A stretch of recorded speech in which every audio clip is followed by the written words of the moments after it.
This is Mr. Shad, the creative director of Wisdom Up, a builder of dreams chasing a global legacy from the heart of China. Factories, late nights, missed deals, and victories earned the hard way. This is the real journey of creating a brand that outlives borders and time. Welcome to his story.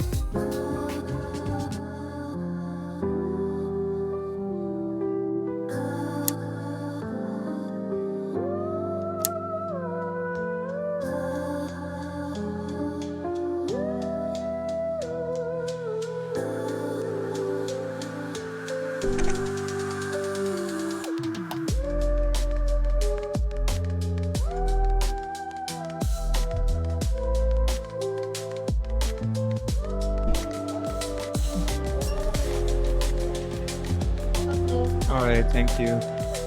Got the badge. Now we're gonna go inside and I'm gonna show you how I negotiate with the suppliers and how I source products for my own brand. 好了，so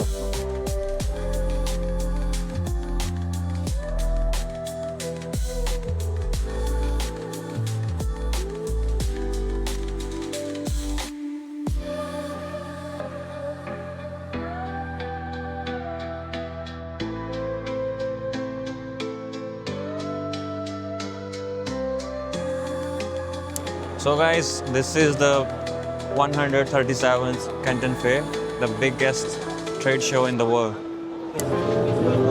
带屏幕的 iPad.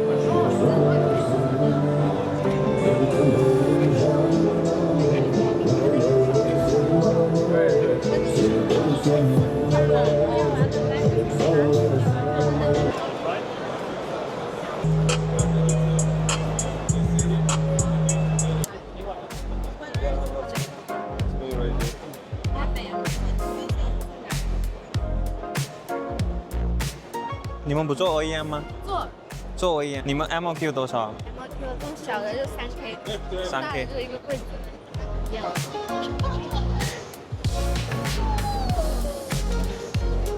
真的假的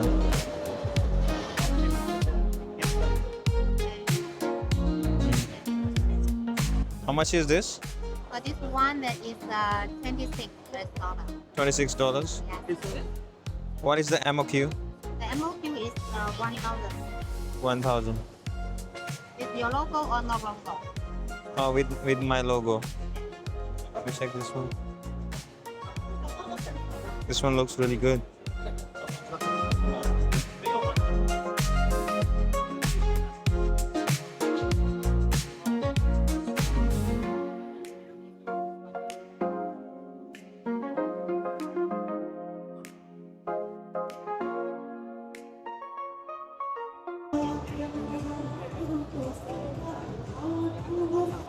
They have TV boxes, LCDs, speakers, batteries, portable speakers, big speakers, home theater, and so many products.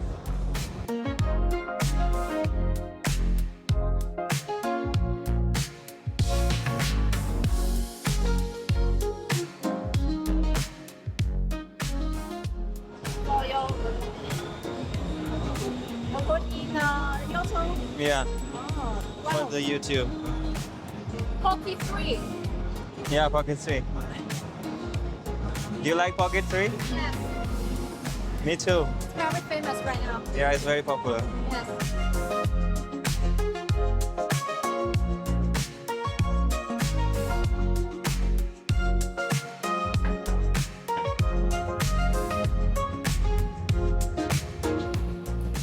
Yes.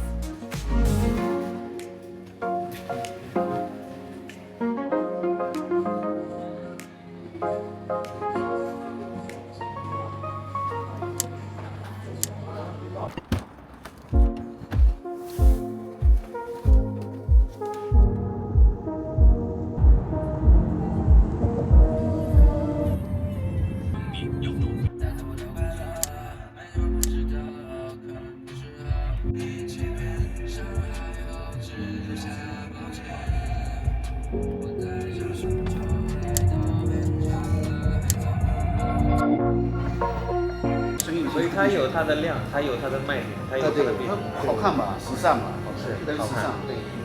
北京、上海这些城呢是素质上面也是很好。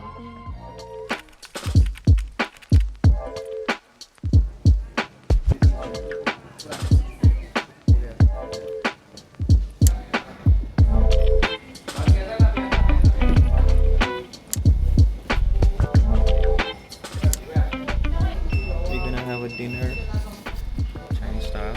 I'm gonna show you. Going to the next factory.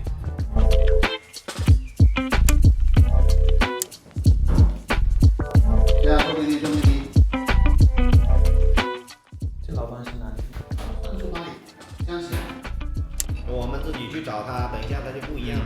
没事没事，你跟他说一下他做输。件工厂。就说你会啊，你先去。不是，他们是有时候就是做了一段时间后，他会选择一个比较简约成本的一个方案，他们总会往这个上面。他们明白，明白吗那就他不是，那就他的客户，人品问题。他的客户决定他的。I'm gonna show you around for the charger.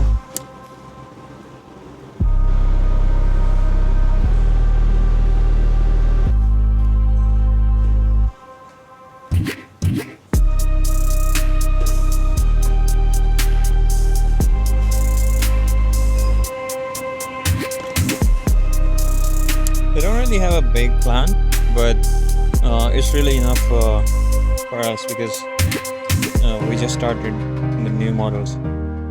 So some of the models are manufactured here.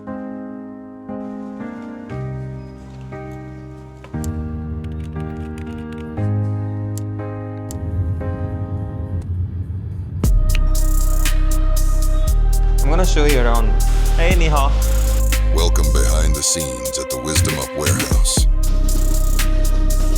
Every item you see here is packed with care, precision, and purpose. ये सब हमारा warehouse का stock पड़ा हुआ है यहाँ पे. Wisdom Up isn't just a brand, it's a global movement. From this humble warehouse, our products reach customers in over 10 countries through exclusive solo dealers. And we're already making an impact in many more markets where our accessories are sold daily. From cables to chargers, power banks to earbuds, every piece reflects our commitment to quality, consistency, and connection. And this is just the beginning. Before we dive deeper, today I'm gonna introduce you with a really special person, my mentor, Zahid Latif. He's a computer engineer and has a background in project management, and he's been working in multiple countries. Let's sit and have a chat with him. Latif bhai, assalamu alaikum. वालेकुम सलाम रहमतुल्लाहि व बरकातहू जी कैसे हैं सनी ठीक है Alhamdulillah. Thank you very much to give me honour and That's my honor to have you here. Thank you very much अच्छा जाहिद भाई, आप छोटा सा इंट्रोडक्शन कराएं आप हम कि आप जो है कंप्यूटर इंजीनियर कैसे बने या कैसे जो है ना ये आपने सोचा कि मैं कंप्यूटर इंजीनियर की तरफ जाऊंगा. वेल मैकेनिकल इंजीनियर क्यों नहीं या सिविल इंजीनियर क्यों नहीं? Well my background actually I tell you मुझे बचपन से ही ये डिफरेंट इलेक्ट्रॉनिक्स का शौक था और उसी तरह के मैं एक्सपेरिमेंट करता था चीज़ें बनाता था मतलब आप टेक्निकल था इस मामले में मेरा ज़हन ज़्यादा चलता था. तो स्टडी एफएससी के बाद मैं लाहौर आ गया. लाहौर से मुझे मेरी कंपनी ने कंप्यूटर कंपनी थी वहाँ पे गया था. जी प्रोबेशन पीरियड था मेरे पास रिजल्ट आने तक का. तो फिर उन्होंने मुझे कराची भेज दिया. कराची से वापस लाहौर और लाहौर वापस आके मैंने अपनी डिग्री कंप्लीट की BCA से ऑनर्स. उसके बाद मैंने फी सेंटर में अपना काम स्टार्ट किया और फिर ज़रूरत महसूस हुई कि यार इसको मज़ीद आगे लेके जाना चाहिए. फिर चाइना जिस टाइम पे इनोवेशन में था और बहुत ज़्यादा बूम था. फिर मैं चाइना आ गया. चाइना में फिर डिफरेंट मतलब कंप्यूटर से स्टार्ट किया. फिर उसके बाद बहुत सारी आइटमें हमारे साथ ऐड हो गई. माशाल्लाह.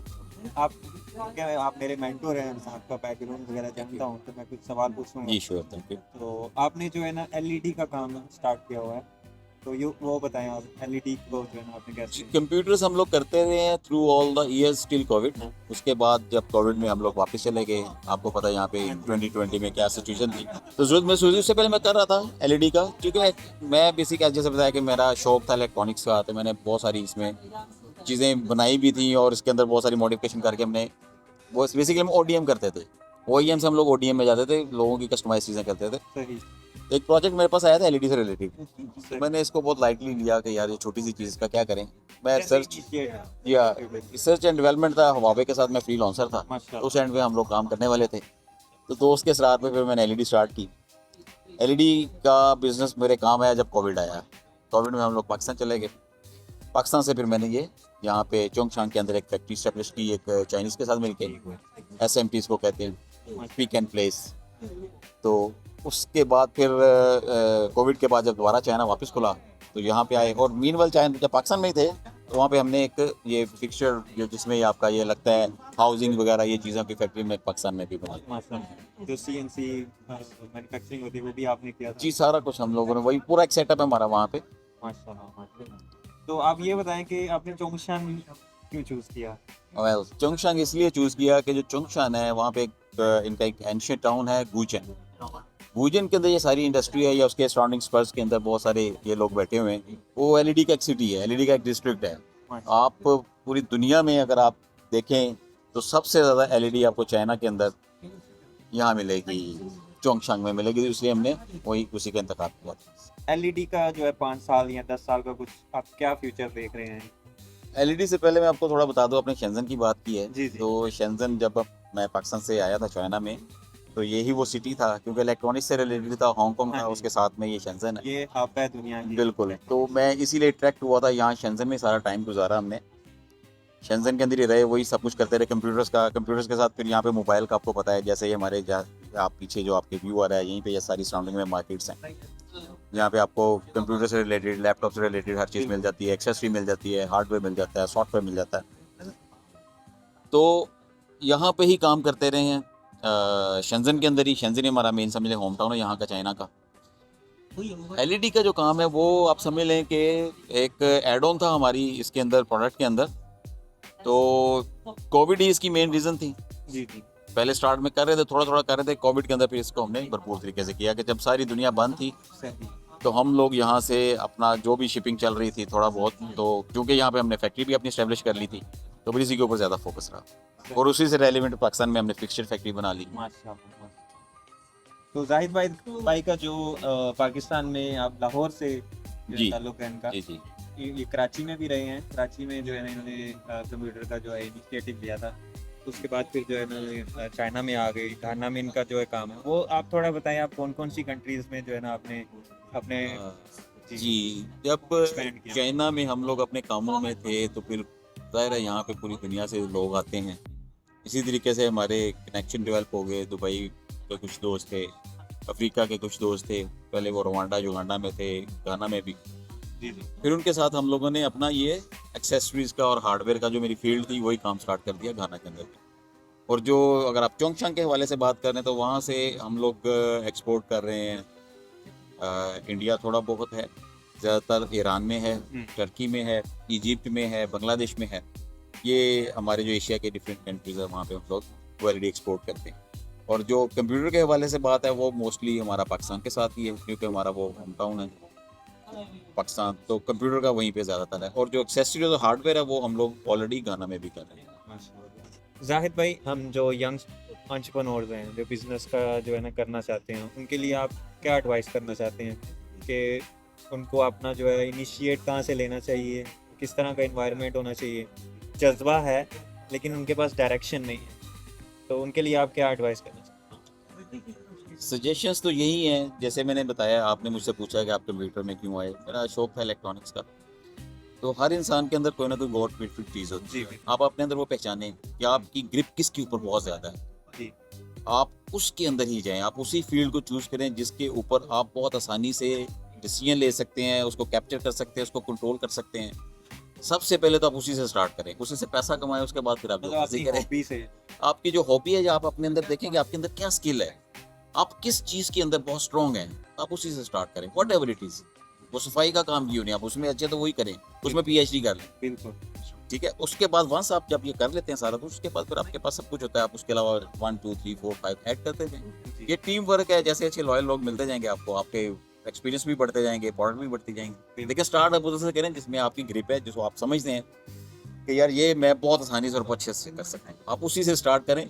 लोगों की देखा था कि लेफ्ट राइट ना देखें कि यार ये क्या कर रहा है तो वो क्या कर रहा है, उनको वहाँ पे पहुँचने के लिए एक लंबी सीढ़ी है, वो वहाँ तक पहुँचे हैं।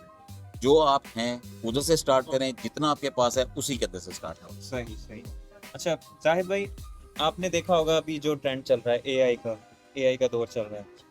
अभी दुनिया जो है ना वो एआई की तरफ जा रही है। जैसे इंटरनेट पर शिफ्ट की थी, फिर नेक्स्ट शिफ्ट जो है ना वो एआई की तरफ है। तो आप इसको क्या देखते हैं, मतलब इसको हमें कैसे इम्प्लीमेंट करना चाहिए अपनी लाइफ में या अपनी एजुकेशन में या अपनी जो टीम है, कंटेंट क्रिएशन है या कुछ भी है, बिजनेस रनिंग है, उसमें कैसे इम्प्लीमेंट करना चाहिए या इसको या नहीं? अब क्या इसके बारे में थॉट्स हैं वो शेयर करें। डेफिनेटली देखें, एक अच्छा बिजनेसमैन वही होता है जो इनोवेशन के साथ साथ अपने आप को चेंज करता है, मोल्ड करता है, उसके लिए एजुकेशन लेता है, उसको समझने की कोशिश करता है, उसको सीखता है। सही। आप पीछे चले जाएं, हमारे बुजुर्ग जैसे गुजरे हैं, उनका जो लाइफस्टाइल था कारोबार का वो उसी के अंदर थे। फिर उसके बाद हमारी बारी आई, फिर ये कंप्यूटर्स आया, फिर मोबाइल आया। बिल्कुल। तो जैसे जैसे जिद्दत आती है आपको उसके मुताबिक ही उसके साथ दुनिया के साथ चलना है, तो आपको डेफिनेटली इसको अडॉप्ट करना पड़ेगा। आगे आने वाला काम जो फ्यूचर में टाइम है वो यही एआई का ही है। आपको डेफिनेटली इसको स्टडी करना चाहिए और उसके मुताबिक ही चलना चाहिए। और एआई खाली ये नहीं कि आप कंप्यूटर से रेलेवेंट हो, एआई में आपको दुनिया की हर चीज़ मिलेगी, आपको हर काम के लिए उसकी मदद की इन फ्यूचर में जरूरत पड़ेगी। तो definitely you must learn that. सही। एआई मेडिकल में भी जो है ना उस in any field you can, बस जो आप समझ लें कि आपको कुछ भी करना है। जैसे आपने मुझसे सवालात पूछे हैं, एआई पूरी दुनिया से वो कैप्चर करके एक प्योरीफाइड डाटा आपको देता है, आपको हेल्प आउट करता है, आपका टाइम बचत करता है कि आपको क्या चीज़ चाहिए, आपको ऑन द स्पॉट वो सोल्यूशन मिल जाता है, चीज़ मिल जाती है, आपको इधर उधर भटकना नहीं पड़ता। एआई के बारे में जो है मेरा सेकंड क्वेश्चन ये है कि मैं भी इंटरनेट पे भी देख रहा हूँ, मुझे भी दोस्तों से जो डिस्कशन होती है उसमें वो ये पूछते हैं, उनको ये फियर है कि एआई विल टेक ओवर और उनकी वो जॉबलेस हो जाएंगे, उनके पास काम नहीं होगा। मतलब जो फ्रीलांसिंग का पाकिस्तान में माशाल्लाह हम बहुत सारी फ्रीलांसिंग कर रहे हैं दूसरी कंट्रीज़ में, तो वो उनको ये फियर बन चुका है कि एआई के आने के बाद वो जॉबलेस हो जाएंगे। हाँ, फियर तो है डेफिनेटली, लेकिन उसकी जो फ़ायदे हैं वो बहुत ज़्यादा है। जैसे आपकी फ़्लाइट मिस हो जाती है तो आप क्या करते हैं, आप नई फ़्लाइट लेते जी। इसी तरीके से एआई आ गया तो आपकी जो करंट सिस्टम है वो आपका आइडल हो जाएगा, तो यू हैव टू शिफ्ट। जैसे अभी चाइना में आप देखें कि जो इनकी एजुकेशन में कंपलसरी कर दिया है एआई, अच्छा। 5 ग्रेड तक। वो क्यों किया है? ताकि आपकी जनरेशन जो ना अपग्रेड होती है साथ साथ। फियर उनको है जो बिल्कुल शिफ्ट नहीं करते हैं। मसलन आप देख लें कि जैसे इंटरनेट था, लोग पहले हाथ से लिखते थे, लेटर शेटर या फैक्स होती थी या टैलक्स होती थी, वो भी एक काइंड ऑफ इलेक्ट्रॉनिक्स। तो इंटरनेट से और फास्ट होगी आपकी मेजर आपकी कम्युनिकेशन फास्ट होगी। वो उसके बाद फिर आपने देखा भी हम सीधा एआई पे आते हैं, तो एआई आप लोगों के लिए आसानियां पैदा कर रही है। इंसान जो फियर कर रहे हैं वो इसलिए फियर कर रहे हैं कि they have to learn about the AI. तो उन्हें करना चाहिए, लिटरेसी रेट बढ़ेगा ना तो बेहतर है कि नई चीज़ों की तरफ जाएंगे तो इनोवेशन जाएगी ना, आप तरक्की कैसे करेंगे। तो इस गुड शिफ्ट और गुड चेंज है ये। इसमें आपकी बहुत सारी सहूलतें ना, आप देखें जैसे अमेज़न और बहुत बड़ी कंपनीज हैं, उसके अंदर कितना आसान कर दिया हुआ है। अब बंदे वहाँ पे वही जाएंगे ना जिन्होंने एआई सीखा होगा। बिल्कुल। तो जो जॉबलेस हुए हैं, जिनकी फ्लाइट मिस हुई है, तो वो नई फ्लाइट अरेंज करें ना, एआई मतलब सीखे। आपका कहने का मतलब है इसको फेयर करने की बजाय इसको अपनाएं, जी करें, बिल्कुल, इसको सीखें। जी आप इसको अडॉप्ट करें, इसको सीखें, इसके ऊपर जाएं, इसको टाइम दें, ये आपके लिए और आसानियां पैदा करेगी। सही, माशाल्लाह। तो आप पॉजिटिव रहें, इसमें कोई नेगेटिविटी की जो है ना वो आपको अफसोस करने की ज़रूरत नहीं है कि ये एआई आ गया है, उससे रिपोर्ट आ जाएंगे तो हमारा जो है ना वो काम जो है ना चला जाएगा। इंसान क्या करेगा? इंसान इन्हीं रोबोट्स को चलाएगा, इन्हीं को कमांड देने वाला जो होगा ना वो पीछे इंसान ही है। ठीक है, बिल्कुल। तो इसी तरह ही आता रहा है, इसी तरह ही हमारी जो जितनी भी इंडस्ट्रीज़ हैं, मेडिकल इंडस्ट्रीज हो गई, एग्रीकल्चर हो गया, इन सब में जो है इंसान ही कमांड देता है और ये सब इंसान के लिए ही काम करता है। जी बिल्कुल। बिल्कुल जैसे शुरू में डॉस होती थी उसमें आप कमांड देते थे, जी बिल्कुल। तो डॉस होती तो नहीं चलती थी ना कंप्यूटर था। बिल्कुल। अब वो आप कमांड देते थे तो एग्जीक्यूट होता था। बिल्कुल। आपने कमांड देनी, एग्जीक्यूशन, ये एग्जीक्यूटर्स हैं आपके। हाँ जी। ठीक है, आपके लिए आसानी और प्रोफेशन, आपको देखें ना परफेक्शन के साथ आपको चीजें मिल जाती हैं। जी। तो आपको कमांड सीखनी है, एग्जीक्यूशन इन लोगों ने करनी है। सही। तो आप जो है अपनी लाइफ में भी इसको अप्लाई कर रहे हैं एआई को? जी बिल्कुल। अभी तक तो बहुत सारा कुछ इसमें हमने सीख भी लिया है और अभी आने वाले टाइम में और भी सीखेंगे। जी। स्टेप बाय स्टेप ग्रेजुअली आएंगी ना चीजें, बिल्कुल। पता चलेगा, ताकि इंसान साथ साथ सीखता भी रहे। बिल्कुल ऐसे ही है। तो बाकी जो है इंशाल्लाह will continue thanks for joining us बहुत शुक्रिया राहत आपका भाई, थैंक यू सो मच। इंशाल्लाह नेक्स्ट टाइम अगर मौका मिला तो यहाँ लाहौर में मुलाकात होगी, ये जरूर इंशाल्लाह। यहाँ जो है ना दुबई में मुलाकात जरूर, तो हम जो है सेकंड एपिसोड बनाएंगे। थैंक यू थैंक यू बहुत सो मच शुक्रिया। इंशाल्लाह, No. थैंक यू, अस्सलाम वालेकुम। Shuffling feet in a lifeless crowd. Eyes so dim, voices not too loud.